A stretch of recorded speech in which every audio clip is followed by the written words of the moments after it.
नमस्कार, मैं डॉक्टर सरिता चौधरी आज आप सभी का इस वीडियो लेक्चर में स्वागत करती हूँ।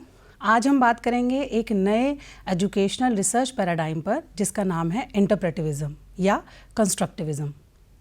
इंटरप्रेटिविज़म या कंस्ट्रक्टिविज़म को हिंदी में निर्माणवाद, रचनावाद या व्याख्यात्मकवाद भी कहा जाता है। इंटरप्रेटिविज़म पॉजिटिविज़म का उलट रूप है, मतलब विपरीत रूप है। इसे एंटी पॉजिटिविज़म के नाम से भी जाना जाता है। इस पर चर्चा करने से पहले, यानी कि इसकी फिलॉसफिकल अजम्पशंस पर चर्चा करने से पहले हम थोड़ा सा पॉजिटिविज़म को रिकॉल कर लेते हैं। जैसा कि हमने पिछले वीडियो लेक्चर में डिस्कस किया था कि जो पॉजिटिविज़म है वो ये कहता है कि रियलिटी एक है और रियलिटी को प्राप्त करने का केवल एक ही तरीका है जिसका नाम है वैज्ञानिक विधि या साइंटिफिक मेथड। अर्थात यदि हम पॉजिटिविज़म के कुछ फिलोसफर्स की बात करें तो इसमें फ्रांसिस बेकन का एम्पिरिसिज्म, जिन्होंने कि इंडक्टिव लॉजिक का यूज़ किया, ऑब्जर्वेशन, एक्सपीरियंस और एक्सपेरिमेंट को महत्वपूर्ण स्थान दिया, और दूसरा है कार्टेशियन का ऑब्जेक्टिविज़म, यानी कि रेने डेकार्टे ने जो लॉजिकल डिडक्शन की बात की थी। ये दोनों महत्वपूर्ण दार्शनिक अवधारणाएं काफ़ी प्रचलित हैं। लेकिन जब हम सोशल साइंसेस की बात करते हैं तो इंटरप्रेटिविज़म इन धारणाओं को सिरे से नकारता है।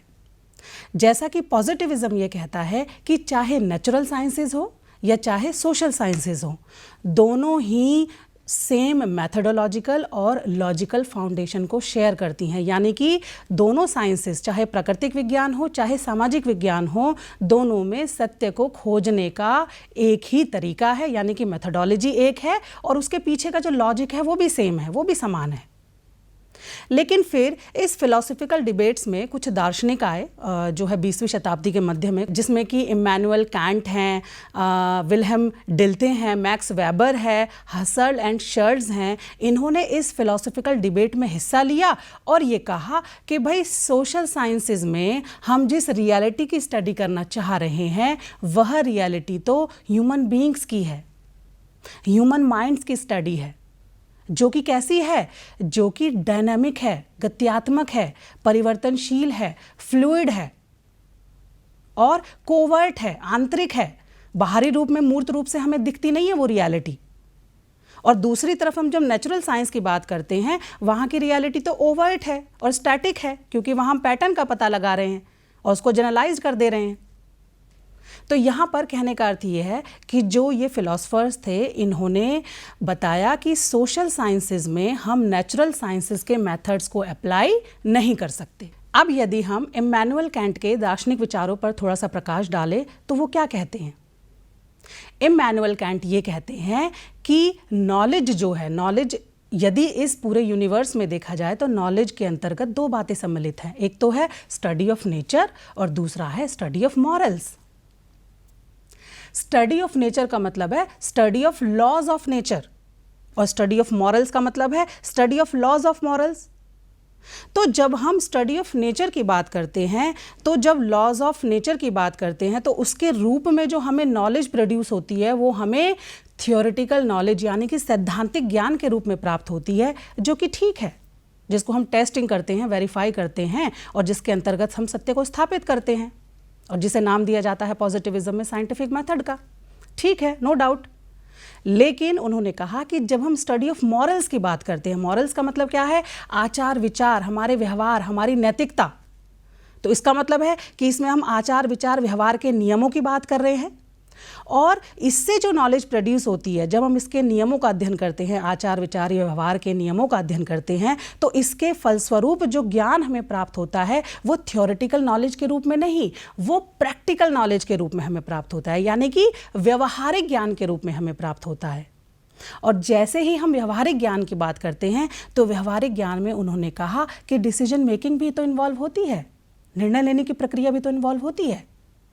और डिसीजन मेकिंग में ह्यूमंस एक्शंस के जो इंक्लिनेशन है, उसके जो पैशन है, उसके जो डिज़ायर्स हैं, उसके जो विश्वास हैं, उसके व्यवहार हैं, है ना, उसकी इच्छाएं हैं, रुझान हैं, सारी बातें उसमें सम्मिलित होती हैं। क्यों? क्योंकि इसमें ट्रुथ को स्टैब्लिश नहीं किया जा सकता, सत्य को स्टैब्लिश नहीं किया जाता, सत्य को स्थापित नहीं किया जाता, बल्कि सत्य को कंस्ट्रक्ट किया जाता है।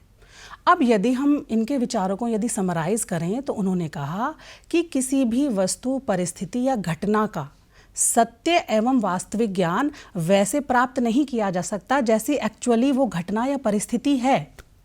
कांट के अनुसार किसी घटना, वस्तु या परिस्थिति का ज्ञान वैसे प्राप्त किया जा सकता है जैसा हमें वो दिखाई देती है। Means perception is more important than what is available to our senses. प्रत्यक्षण बहुत महत्वपूर्ण है, नजरिया बहुत महत्वपूर्ण है। जिस नजरिए से हम किसी चीज को देख रहे हैं वो महत्वपूर्ण है। उसी के आधार पर हम अपने ज्ञान का सृजन करते हैं, हम रियलिटी को निर्धारित करते हैं। और इसमें भी उन्होंने कहा कि जो जानने वाला है, जो नोअर है, और उसके कॉग्निशन का इसमें बहुत महत्वपूर्ण रोल है। और इसी की सहायता से, उसके कॉग्निशन से ही इमर्जेंस ऑफ नॉलेज क्रिएट होती है।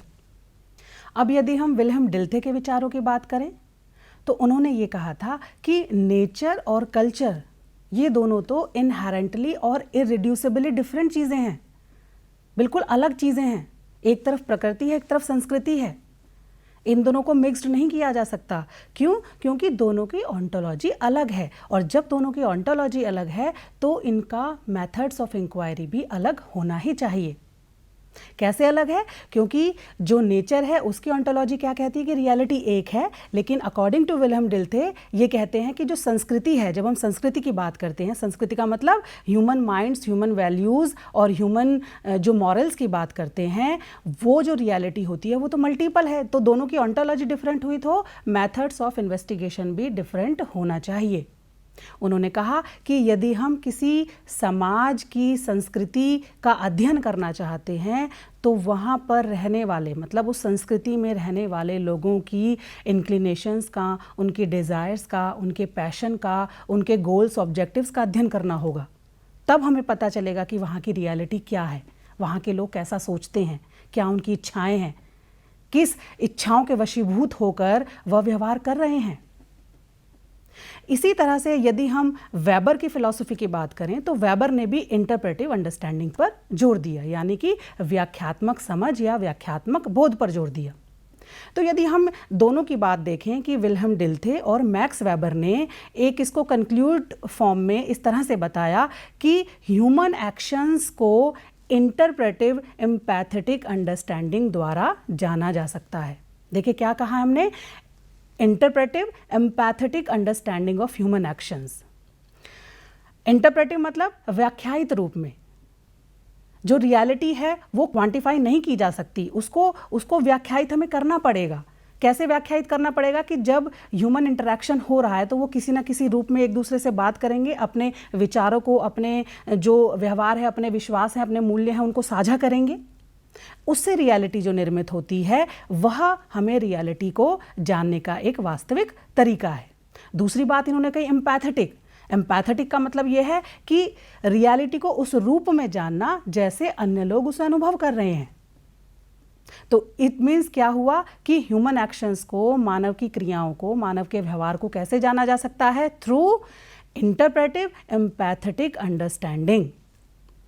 तो इस तरह से ये जो हमने अभी एक थोड़ी सी विचार विमर्श किया, जो ये इंटरप्रेटिविस्ट के जो काफ़ी अच्छे समर्थक थे, जो अभी हमने फिलोसफर्स के नाम लिए, इन्हीं के व्यूज़ के आधार पर अब हम जब इंटरप्रेटिविज्म की फिलोसफिकल अजम्पशंस की बात करेंगे तो उसको समझना हमारे लिए बहुत ईजी हो जाएगा। चलिए बात करते हैं। तो यदि इंटरप्रेटिविज्म की फिलोसफिकल अजम्पशंस की बात करें तो सबसे पहले क्या आता है? जैसा कि पॉजिटिविज्म में भी हमने डिस्कस किया था, पहले आता है ऑन्टोलॉजी, तत्व मीमांसा या सत्ता मीमांसा। हमने पहले ही बताया था कि जो इंटरप्रेटिविज्म है वो क्या है? एंटी पॉजिटिविज्म है। वहाँ पॉजिटिविज्म में जो ऑन्टोलॉजी थी वो क्या थी? वो थी सिंगल रियलिटी। तो यहाँ पर इंटरप्रेटिविज्म में इसकी ऑन्टोलॉजी क्या हो जाएगी? Multiple realities. इसका मतलब ये कहता है, ये पैराडाइम कहता है कि रियलिटी एक नहीं, रियलिटी बहुत सारी हैं, और वो रियलिटी वास्तव में है कैसी? सोशली कंस्ट्रक्टेड है। जब मानव के आचार, विचार, मूल्यों, विश्वासों के बीच में जब अंतःक्रिया होती है तो रियलिटी जनरेट होती है, रियलिटी कंस्ट्रक्ट होती है। और उतनी ज़्यादा अमूर्त रियलिटीज़ हो सकती है जितनी लोग उसको कंस्ट्रक्ट करते जाएंगे। बहुत सारी रियलिटीज़ हो सकती हैं। दूसरा है कि रियलिटी कैसी है? माइंड डिपेंडेंट है। क्योंकि हम अभी बात कर रहे हैं कि रियलिटी कहाँ से जनरेट हो रही है, मानव के मस्तिष्क से जनरेट हो रही है। क्या सोच विचार कर रहा है वो, क्या उसकी इच्छाएं हैं, क्या उसकी रुचियां हैं, क्या उसकी प्रवृत्तियां हैं, वहाँ से रियलिटी जनरेट हो रही है। तो it means reality is mind dependent, reality is context dependent. Context मतलब जो वास्तविकता है वो परिस्थिति जन्य है। एक व्यक्ति के लिए कोई बात जिस परिस्थिति में सत्य सिद्ध हो रही है, हो सकता है वही बात अन्य व्यक्ति के लिए किसी दूसरी परिस्थिति में सही सिद्ध ना हो। तो रियलिटी क्या है? यदि ऑन्टोलॉजी पर हम विचार करें तो रियलिटी माइंड डिपेंडेंट है, कॉन्टेक्स्ट डिपेंडेंट है और नो जनरलाइजेशन। यहाँ जो रियलिटी है उसका जनरलाइजेशन नहीं किया जा सकता। क्यों नहीं किया जा सकता? क्योंकि रियलिटी एक है ही नहीं, मल्टीपल रियलिटीज़ हैं। हम यहाँ पर मात्रात्मक शोध की तरह जो रियलिटी हमने ग्रैस्प की है या जिस सत्यता का हमने पता लगाया है, जो निष्कर्ष या परिणाम हमारे निकले हैं, उनको हम पूरे की पूरी पॉपुलेशन पर बहुत इजीली जनरलाइज कर देते हैं। क्यों कर देते हैं? क्योंकि रियलिटी एक है। लेकिन क्योंकि यहाँ पर रियलिटीज़ मल्टीपल है तो यहाँ पर जनरलाइजेशन का कंसेप्ट ही नहीं होता। मीन्स जो रियलिटी हमारी है वो कैसी है? मैनिपुलेशन के दायरे से बाहर है, इंटरवेंशन के दायरे से बाहर है और कंट्रोलिंग के दायरे से बाहर है। इसका अर्थ ये हुआ कि रियलिटी को नेचुरल सेटिंग में ही स्टडी किया जा सकता है। अब इसकी ऑन्टोलॉजी और क्या कहती है? इंटरप्रेटिविज्म की ऑन्टोलॉजी ये कहती है कि रियलिटी मल्टी लेयर्ड है, कॉम्प्लेक्स है। इसका मतलब क्या है कि ऐसा नहीं है कि हमने प्रश्नावली या चेकलिस्ट बनाई और जो है जिन व्यक्तियों पर हम शोध कार्य कर रहे हैं उनको दे दी और उनके हाँ ना के जवाब से हमें रियलिटी मिल गई। नहीं, मल्टी लेयर्ड है। तभी तो जब हम गुणात्मक शोध करते हैं तो वहाँ पर हम अनस्ट्रक्चर्ड इंटरव्यू करते हैं, इनफॉर्मल कन्वर्सेशंस करते हैं, ऑब्जर्वेशन करते हैं छुपी हुई रियलिटी को जानने के लिए, क्योंकि वो अनेक तहों में विद्यमान है, मल्टी लेयर्ड है, इतनी आसानी से उसका पता नहीं चलता, बहुत जटिल है, कॉम्प्लेक्स है। और हम ये देखते भी हैं कि जब हम एथनोग्राफी नृजातीय अध्ययन शोध विधि जब अपनाते हैं तो उसमें जो है हम किसकी बात करते हैं? थिक डिस्क्रिप्शंस की बात करते हैं, क्योंकि कभी कभी वास्तविकता ऐसी होती है जिसको हम सिंप्लीफाई नहीं कर सकते, उसको हमें थिक डिस्क्रिप्शंस के तौर पर ही अडॉप्ट करना पड़ता है। तो इसका मतलब क्या है? रियलिटी कैसी है नेचर में? मल्टी लेयर्ड है और कॉम्प्लेक्स है। अब हम बात करेंगे इसकी एपिस्टेमोलॉजी पर। एपिस्टेमोलॉजी को यदि हम देखें तो देखिए जो हमने भी डिस्कस किया उसी से अमर्ज होकर ये सारी चीज़ें आएंगी। इसकी एपिस्टेमोलॉजी क्या कहती है कि रियलिटी इंटरप्रेटिव है और कंस्ट्रक्टिव है। इसका मतलब क्या है? पॉजिटिविज्म क्या कहता था? पॉजिटिविज्म ये कहता था कि ज्ञान को साइंटिफिक मेथड के द्वारा प्राप्त किया जा सकता है। क्यों? क्योंकि रियलिटी मानव मस्तिष्क के बाहर है, उसको सिर्फ रिसर्चर को डिस्कवर करने की ज़रूरत है। यही कहा था ना पॉजिटिविज्म ने। यहाँ पर इंटरप्रेटिविज्म क्या कहता है कि नहीं, रियलिटी कोई ऐसी चीज़ नहीं है जिसको बाहर से डिस्कवर किया जा सके, रियलिटी तो कंस्ट्रक्ट होती है। इसीलिए इसकी एपिस्टेमोलॉजी क्या है? कंस्ट्रक्टिविज्म या ऑब्लिक इंटरप्रेटिविज्म। इसका मतलब क्या है कि वो जो कंस्ट्रक्ट हो रही है रियलिटी वो किसके बीच में हो रही है? लोगों के बीच में, व्यक्तियों के बीच में। तो इसलिए इसको नाम दिया जाता है इंटर सब्जेक्टिव नॉलेज कंस्ट्रक्शन। मतलब व्यक्तियों के बीच में जब अंतःक्रिया होती है तब नॉलेज जनरेट होती है। इसका अर्थ ये है कि यदि हम इसकी एपिस्टेमोलॉजी पर विचार करें तो how do we know what we know, कि भाई जो हम जानते हैं वो कैसे जानते हैं? वो हम डायलैक्टिकल इंटरैक्शन के द्वारा जानते हैं। मतलब रियलिटी जो है, जब ह्यूमन माइंड और इस ऑन्टोलॉजिकल वर्ल्ड के बीच में जब इंटरैक्शन होता है, और कैसा इंटरैक्शन होता है? डायलैक्टिकल, भाषाई संवाद जब होता है, भाषाई जब अंतःक्रिया होती है, तब रियलिटी जनरेट होती है। क्या सही है, क्या गलत है, यह व्यक्तियों की संस्कृति पर, उनके इतिहास पर, उनकी परिस्थिति पर निर्भर करता है। मीन्स कल्चर का, हिस्ट्री का और कॉन्टेक्स्ट का इसमें महत्वपूर्ण रोल है। और रियलिटी पर्सनल भी हो सकती है और सोशल भी हो सकती है। Reality is a personal construct as well as a social construct. क्या भूत प्रेत होते हैं? यदि हाँ, तो ये हमारी पर्सनल रियलिटी है, ये आपकी पर्सनल रियलिटी है। तो ऐसा नहीं है कि रियलिटी वो जो मल्टीपल है वो ऐसा नहीं है कि ग्रुप में अलग अलग है। ग्रुप के अंदर भी प्रत्येक व्यक्ति की रियलिटी उसके विचारों, उसके मूल्यों, उसके विश्वासों के आधार पर अलग अलग हो सकती है। तो कुल मिलाकर हम ये कह सकते हैं कि जो इंटरप्रेटिविज्म की जो एपिस्टेमोलॉजी है या जो ज्ञान मीमांसा है वह यह मानती है कि ज्ञान का सृजन किया जाता है, ना कि ज्ञान को डिस्कवर किया जाता है। क्यों? क्योंकि ज्ञान का सृजन जो है मानव की एक दूसरे के साथ जब अंतःक्रिया होती है तो वो एक दूसरे के साथ अपनी इच्छाओं, अपने व्यवहारों, अपने मूल्यों, अपने विश्वासों को साझा करते हैं और उनकी बातचीत से, उनके इंटरेक्शन से, उनके डायलैक्टिकल इंटरेक्शन से रियलिटी जन्म लेती है। इसके अंतर्गत एक और महत्वपूर्ण बात है कि it involves human consciousness and subjectivity, मतलब मानवीय चेतना का और उसकी आत्मनिष्ठता का होना रियलिटी के लिए अत्यंत आवश्यक है, क्योंकि तभी तो वो अलग है। यदि सब्जेक्टिविटी नहीं होगी, यदि मेरा परसेप्शन, आपका परसेप्शन, हम सबका परसेप्शन अलग नहीं होगा तो रियलिटी एक ही हो जाती। तो इसका मतलब क्या है? इसके अंतर्गत क्या विद्यमान है? सब्जेक्टिविटी और ह्यूमन कॉन्शियसनेस। अर्थात अब यदि हम बात करें तो इंटरप्रेटिविज्म यह मानता है कि किसी समुदाय के लोगों की जो स्टोरीज़ हैं, जो कहानियाँ हैं, जो उनके इंक्लिनेशंस हैं, झुकाव हैं, प्रवृत्तियाँ हैं, है ना, इवन जो उनके स्पिरिचुअल बिलीव्स हैं, उनको भी तर्कसंगत ज्ञान के रूप में देखा जाता है। ये है इसकी एपिस्टेमोलॉजी। अब बात करते हैं इसकी एक्सियोलॉजी पर। एक्सियोलॉजी मतलब मूल्य मीमांसा। जैसा कि हमने पॉजिटिविज्म में डिस्कस किया था, पॉजिटिविज्म की जो रियलिटी है वो क्या है? वैल्यू फ्री है, क्योंकि जब बाहर पड़ी है तो वैल्यूज़ का तो उस पर कोई प्रभाव पड़ेगा नहीं। लेकिन यहाँ पर क्यों? क्योंकि रियलिटी माइंड डिपेंडेंट है, कॉन्टेक्स्ट डिपेंडेंट है ना, कॉम्प्लेक्स है, मल्टी लेयर्ड है और डायलैक्टिकल इंटरैक्शन के द्वारा ही एमर्ज होती है। तो सीधी सी बात है कि यहाँ पर जो रियलिटी है वो कैसी है? वैल्यू लेडन है या वैल्यू बाउंड है, मूल्यों से लदी है, मूल्यों से बंधी है। और यहाँ पे मूल्यों का जो मतलब है, मूल्यों का जो अर्थ है, वो केवल जिस पर हम रिसर्च कर रहे हैं, मतलब शोधकर्ता जिस घटना या जिस परिस्थिति का अध्ययन कर रहा है, तो वहाँ के जो व्यक्ति है केवल उनके ही वैल्यूज़ की बात नहीं हो रही है, यहाँ पर रिसर्चर के खुद के वैल्यूज़ की भी बात हो रही है, उसके वैल्यूज़ और बिलीव्स की भी बात हो रही है। तभी हम ये देखते हैं कि जब हम गुणात्मक शोध करते हैं तो वहाँ पर रिसर्चर्स रिफ्लेक्सिविटी का भी अहम योगदान होता है।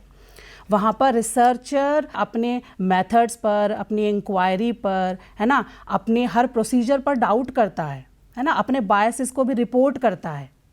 तो कहने का अर्थ यहाँ पर क्या है कि जो एक्सियोलॉजी की जब हम बात करते हैं तो ये दोनों लेवल पर होती है, रिसर्चर के लेवल पर भी और रिसर्च्ड के लेवल पर भी, है ना, वो घटना या वो परिस्थिति या व्यक्ति जिनके ऊपर यह अध्ययन किया जा रहा है।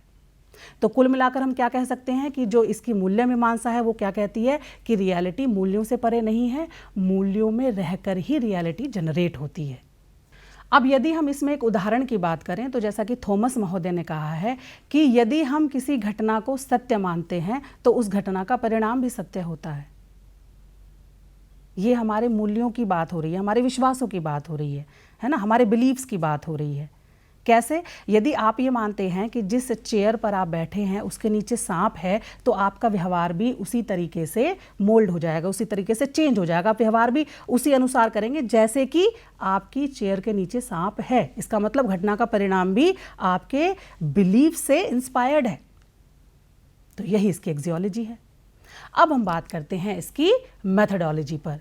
याद कीजिए जब पॉजिटिविज्म की हमने बात की थी तो हमने ये देखा था कि ऑन्टोलॉजी, एपिस्टेमोलॉजी और एक्सियोलॉजी तीनों मिलकर किसको जन्म दे रहे हैं? एक मेथडोलॉजी को जन्म दे रहे हैं। तो इसका मतलब यहाँ पर जब हमारी ऑन्टोलॉजी कह रही है कि मल्टीपल रियलिटीज़ है, एपिस्टेमोलॉजी कह रही है कि वो जो रियलिटी मल्टीपल है वो कंस्ट्रक्ट की जा सकती है, एक्सियोलॉजी कह रही है कि जो रियलिटी है वो मूल्यों से बंधी हुई है, तो इसका मतलब ये तीनों मिलकर के एक कंक्लूडिव मेथडोलॉजी पर पहुंचते हैं जिसका नाम होता है क्वालिटेटिव मेथडोलॉजी, अर्थात गुणात्मक शोध विधि। अब ये हमें समझ में आया कि जब हम ये जो गुणात्मक शोध करते हैं उसके पीछे का जो पैराडाइम होता है, ये इंटरप्रेटिव पैराडाइम है ना, उसी से ये जो हमारी मेथडोलॉजी होती है उसी पैराडाइम से इंस्पायर होती है। क्योंकि उसने जो बात कही है ऑन्टोलॉजी के बारे में या जो तीनों फिलोसॉफिकल अजम्पशंस के बारे में, वही तो हम सब फॉलो करते हैं मेथडोलॉजी के अंदर। तो कहने का अर्थ है रियलिटी को उस तरीके से समझना जैसा पार्टिसिपेंट्स उसे व्यू कर रहे हैं, जैसा वो उसे अनुभव कर रहे हैं। ये है हमारी क्वालिटेटिव मेथडोलॉजी। अब आप आगे चलते हैं। मेथोडोलॉजी के आगे इसका मतलब क्या आता है? Research design. रिसर्च डिज़ाइन का मतलब क्या है? कौन कौन सी शोध प्रविधि इसके अंदर आ सकती हैं क्वालिटेटिव मेथोडोलॉजी के अंदर। तो इसमें हम देखते हैं जो है हमारी एथनोग्राफी है, ग्राउंडेड थ्योरी है, केस स्टडी है, फिनोमिनोलॉजी आदि जो शोध प्रविधियां हैं वो हमारे इंटरप्रेटिव पैराडाइम के अंतर्गत आती हैं। अब यदि इसी क्रम में हम डेटा गैदरिंग इंस्ट्रूमेंट की बात करें तो वो क्या क्या हो सकते हैं? पिछले वाले में क्या थे जो हमने पॉजिटिविज्म में बात किया था कि वहाँ पे सब चीज़ स्ट्रक्चर्ड थी, है ना। एक्सपेरिमेंट हो सकता है, ज़्यादा से ज़्यादा पोस्ट पॉजिटिविज्म में सर्वे हो सकता है, लेकिन यहाँ पर बिल्कुल उसके उलट है। यहाँ पर हमारी डेटा गैदरिंग इंस्ट्रूमेंट क्या होंगे? यहाँ पर होंगे informal conversations, participant observation, unstructured interview, visual aids, documents, चाहे वो पर्सनल हो प्रोफेशनल हो, है ना। तो इस तरह के जो है हमारे एक इनफॉर्मल डेटा कलेक्शंस के जो टूल और टेक्निक्स हैं वो यहाँ पर यूज़ किए जाते हैं। तो आज हमने ये जाना कि किस तरह से जो इंटरप्रेटिविज्म है वो पॉजिटिविज्म का एंटी है और किस तरह से इसकी फिलॉसफिकल अजम्पशंस इसकी मेथडोलॉजी को डिराइव करती हैं और उसी मेथडोलॉजी के अकॉर्डिंग कैसे इसके रिसर्च डिज़ाइन और डेटा गैदरिंग इंस्ट्रूमेंट भी भिन्न भिन्न होते हैं। अब लास्ट में निष्कर्ष के तौर पर एक वो एग्जाम्पल देना मैं नहीं भूलूंगी जो मैंने पिछले वीडियो लेक्चर में भी दिया था। याद कीजिए, एक फिशरमैन का, मछुआरे का एग्जाम्पल हमने देखा था कि यदि कोई मछुआरा नदी में रहने वाली मछलियों के सोशल पैटर्न की स्टडी करना चाहता है तो यदि वो मछुआरा पॉजिटिविस्टिक पैराडाइम को फॉलो करेगा तो वो क्या करेगा? हमने बताया था कि बाहर से ऑब्जर्व करेगा और उसको रिपोर्ट कर देगा कि भाई इस तरह से इनका सोशल पैटर्न मुझे बाहर से दिखाई दे रहा है। क्यों? क्योंकि वो क्या मान रहा है कि रियलिटी एक है, चाहे मैं देखूं या कोई देखे, वो एक ही तरह से उस सोशल बिहेवियर को एक्सप्लेन करेगा। जो पॉजिटिविज्म को फॉलो करने वाला जो मछुआरा है वो क्या करेगा? वो केवल क्वांटिफिकेशन करेगा उनके सोशल पैटर्न को कि भाई वो इस तरह से इतने मूवमेंट ऐसे हैं, इतने मूवमेंट ऐसे हैं, तो इसका मतलब इनका जो पैटर्न है, सोशल बिहेवियर पैटर्न है, वो इस तरीके का है। क्वांटिफाई कर देगा वो किसके द्वारा? किस मेथड के द्वारा? ऑब्जर्वेशन के द्वारा।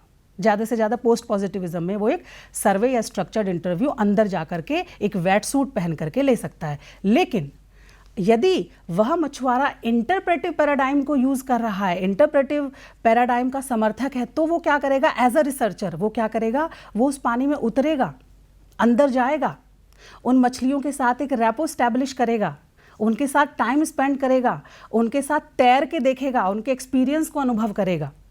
और यहाँ पर क्योंकि हम रिसर्चर की रिफ्लेक्सिविटी की बात करते हैं तो बार बार अपने मेथड्स ऑफ इंक्वायरी पर क्वेश्चन भी उठाएगा, अपने बायसेस को चेक करेगा कि कहीं मैं बायस तो नहीं हूँ। तो इस तरह से क्या है कि वो डिफरेंट तरह के टूल्स और टेक्निक्स को यूज़ करके उनके सोशल पैटर्न की इन्वेस्टिगेशन करेगा। तो आज ही हमने जाना कि किस तरह से जब हम गुणात्मक शोध करते हैं उसके पीछे ये इंटरप्रेटिव जो पैराडाइम है ये कार्य करता है, तो कैसे इसकी ऑन्टोलॉजी, एपिस्टेमोलॉजी और एक्सियोलॉजी भिन्न होती है और कैसे ये हमारे शोध को एक दिशा प्रदान करती है। आज के लिए बस इतना ही। अगले वीडियो लेक्चर में हम एक नए पैराडाइम के साथ उपस्थित होंगे। धन्यवाद।